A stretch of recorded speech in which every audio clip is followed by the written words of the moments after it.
Metamodern Era by Shri Mataji Nirmala Devi. Read by Sukhanil. Preface. Actually, I did not want to write a book of this kind. I'm a person who is in the complete joy of divinity. There is the all-pervading joy of divine love, and I want everyone to enjoy it.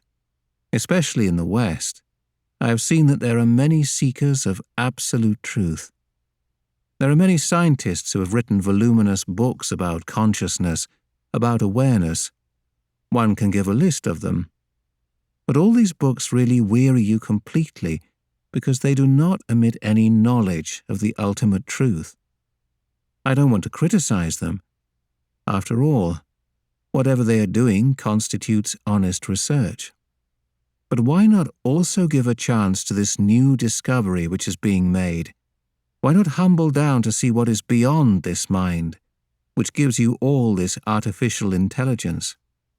It is extremely difficult for me to write about the problems of Western life. It is like a tree which has grown outside.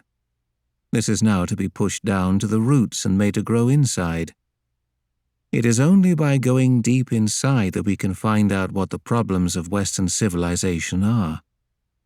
This book is especially meant for Western people, but unfortunately I have never studied any Western language. English is one of the blessings given by the British to India when they ruled our country.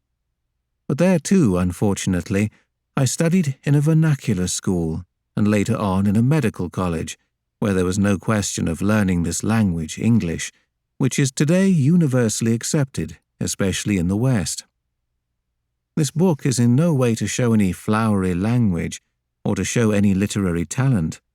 It is just a straightforward statement of facts, which I know, and which I want to communicate to the Western world. I would request people not to waste their time in finding faults with my English, because it is not my mother tongue, and I never studied it.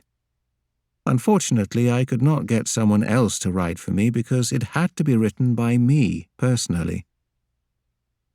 The most difficult part is to convince a human being that in the entire creation, he is the most highly evolved being, that he is capable of becoming a glorious personality, a beautiful, peaceful angel. To tell him about the problems of modern times is not a very good way of convincing him about what human beings truly are. There has been so much demeaning of human beings, so much degradation in their value systems, that I thought that unless I go to the root of the problems, it won't be easy to explain why they have to break away from their present shackles in order to evolve and ascend. One has to speak frankly about what the problems are and what the real solutions are.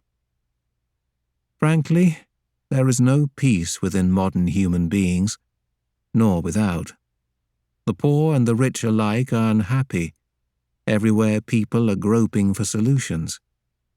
At a limited mental level, the intellect can work out certain problems, things we see around us that are in jeopardy. But while a few problems may be resolved in this way, others arise. The true solution lies not in the material circumstances outside human beings, but inside the human beings themselves.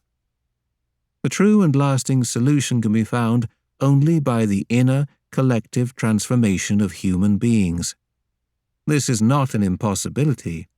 In fact, it has already happened. There are so many thousands who have actually achieved this state. The reality of en masse inner transformation of human beings by self-realization is the most revolutionary discovery of the present age. But so far, very few governments have accepted this discovery, especially in America, England, France, Italy, and Germany.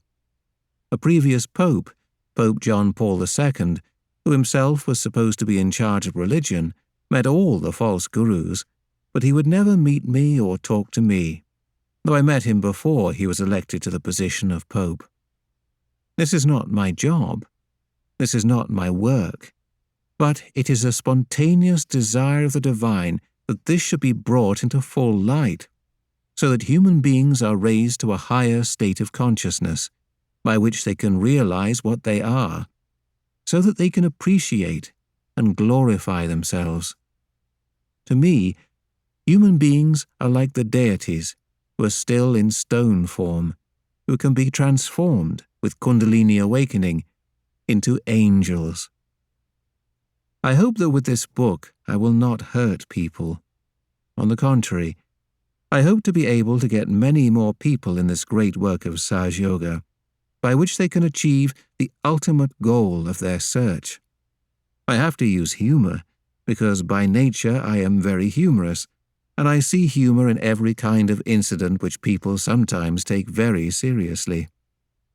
It is too much for a mother to talk about the ills of her children, but unless that is faced, I don't think the children can ever get their benevolence and reach the ultimate goal, which is their self-realization. So I would ask all of you not to get angry with me, but to understand that out of my tremendous compassion and love, I have written this book for the benevolence of the people, with whatever English I could use, with whatever literature I could use, with whatever style I could adopt.